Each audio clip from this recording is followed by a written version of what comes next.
SS education hub में आपका स्वागत है। आइए शुरू करते हैं। क्या आपने कभी पानी में सिक्का या कील फेंककर उसे डूबते हुए देखा है?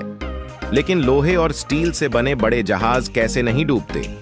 हालांकि वे यात्रियों और परिधि से लदे होते हैं, फिर भी वे बड़े महासागरों में आसानी से चलते हैं।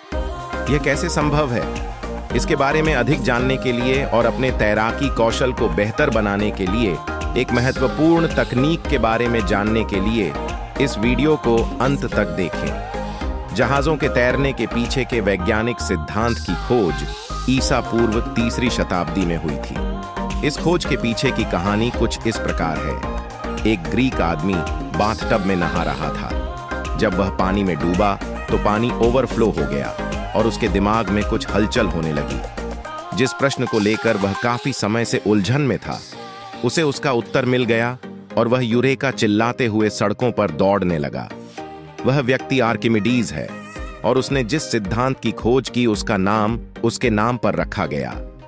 जब किसी वस्तु को किसी तरल पदार्थ में पूरी तरह या आंशिक रूप से डुबोया जाता है तो वह डूबे हुए हिस्से के आयतन के बराबर तरल पदार्थ को विस्थापित कर देती है। आर्किमिडीज सिद्धांत में कहा गया है कि एक तरल पदार्थ में डूबे हुए शरीर पर ऊपर की ओर लगने वाला बल, जहां पूरी तरह या आंशिक रूप से डूबा हुआ होता है, उस तरल पदार्थ के वजन के बराबर होता है जिसे शरीर विस्थापित करता है। किसी भी वस्तु को पानी के ऊपर तैराने के लिए ऊपर की ओर लगने वाला बल, जिसे बायोएनर्जी बल भी कहा जाता है, आवश्यक है। आपने स्कूली भौतिकी में घनत्व के बारे में पढ़ा होगा। घनत्व प्रति आयतन द्रव्यमान का माप है। शुद्ध जल का घनत्व 1000 किलोग्राम प्रति मीटर घन होता है। सामान्यतः पानी से कम घनत्व वाली वस्तुएं इस पर तैरती हैं। चूंकि तेल, लकड़ी, प्लास्टिक आदि जैसी सामग्रियां पानी से कम सघन होती हैं, इसलिए वे आसानी से पानी के ऊपर तैरती हैं। लेकिन स्टील से बना जहाज कैसे तैरता है, जबकि उसी स्टील से बनी कील या सिक्का डूब जाता है? स्टील का घनत्व पानी से अधिक होता है, लेकिन जब इसका उपयोग जहाज बनाने के लिए किया जाता है तो नवनिर्मित जहाज संरचनाओं का औसत घनत्व कम हो जाता है। जहाज के डिब्बे के अंदरूनी हिस्से में व्याप्त हवा के कारण जब जहाज पानी में होता है तो दो बल उस पर कार्य करते हैं। पहला, जहाज के स्वयं के वजन के कारण गुरुत्वाकर्षण बल है, और दूसरा जहाज द्वारा विस्थापित पानी के वजन के बराबर ऊपर की ओर उछाल बल है।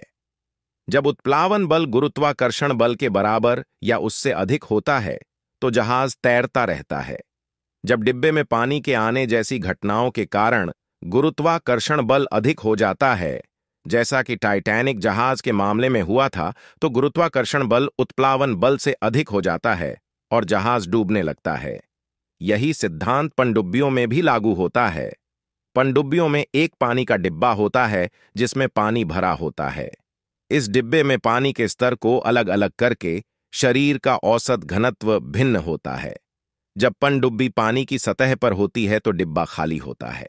जब पनडुब्बी को गहरे पानी में गोता लगाना होता है तो डिब्बे में पानी डाला जाता है।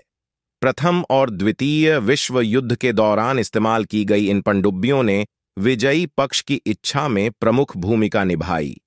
इन पनडुब्बियों द्वारा सतही नौसैनिक जहाजों और मालवाहक जहाजों पर आसानी से हमला किया जाता था, जिन्हें विरोधियों द्वारा आसानी से पहचाना नहीं जा सकता था। अब तैराकी की बात करें तो हमारे मानव शरीर का घनत्व कमोबेश पानी के बराबर ही होता है। इसलिए ऊपर की ओर जाने वाला बल आपको बचाए रखने के लिए पर्याप्त नहीं होगा।